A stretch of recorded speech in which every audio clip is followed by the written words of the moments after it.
Сәлем баршаңызға, арнама қош келдіңіздер. Сіздермен бүгін хит болып жатқан жасалу жолы өте оңай, қатпарлы, тойымды көк пияз қосылған қаттаманың жасалу жолымен бөлісетін боламын.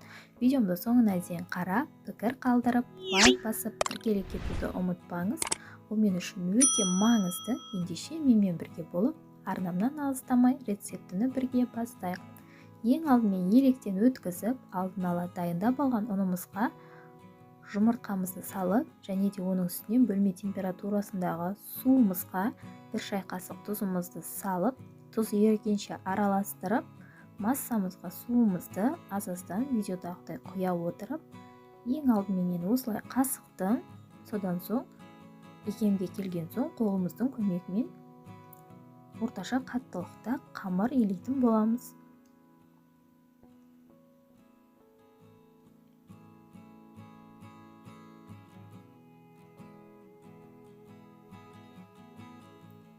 Рецептінің толық құрамын описание бөліміне жазып қалдырамын. Сонда өтіп қарасаңыздар болады.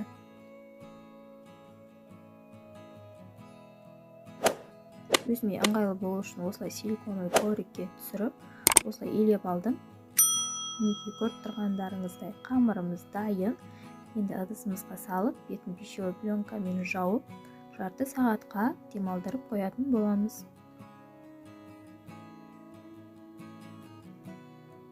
Мінекей арада жарты сағат уақытымыз өтті. Қамырымыз сондай жып-жылтыр болып шықты. Енді қамырымызды осылай екі бөлікке бөліп, бөлінген қамырларымызды орташа жұқалықта жайып алатын боламыз.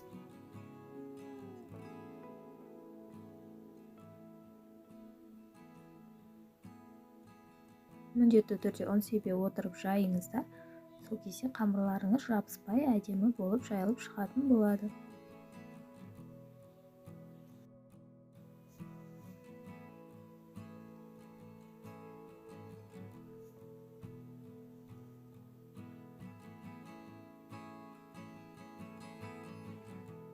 Мінекей екі қамырымызды да жайып дайындап алдым. Енді алдын ала ерітіп дайындап алған маргаринімізді бірінші қамырымыздың бетіне барынша жұқалау етіп жайып шығып, оның үстінен алдын ала турап алған көк пиязымызды да дәл осылай видеодағыдай орналастырып шығатын боламыз. Және де үстінен осылай екінші қамырымызды да жайып, біркелкі етіп жан-жағының барлығын жеткізіп, оның үстінен қалған маргаринімізді құйып, қамырымыздың шет-шетіне шейін жететіндей жайып шығамыз.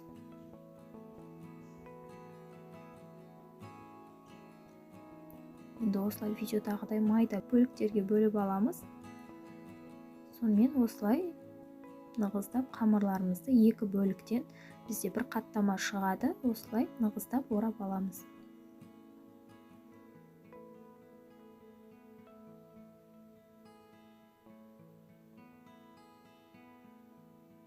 Құрамы да өте қолжетімді. Жасап көруге кеңес беремін. Отбасы мүшелеріңізге ұнайтыны сөзсіз.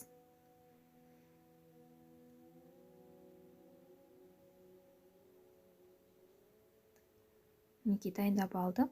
Енді осылай қатпарының үстінен басып, тоңазытқышқа 15-20 минутқа тындырып қойсаңыздар да болады. Мен асығыс болған себепті дәл осылай жасап шықтым. Ешқандай ұн себуді де ештеңені қажет етпейді. Осылай оқтаудың көмегімен орташа жұқалықта қаттамаларымызды жайып шығатын боламыз.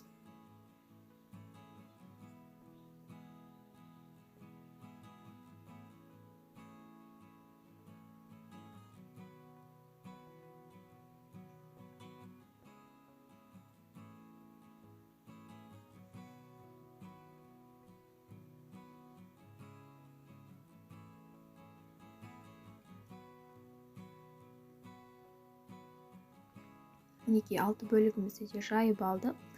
Енді табанымызға қыздырып аламыз алдын ала, және де үстін осылай аздап майлап, қаттамаларымызды шетінен пісіріп алатын боламыз.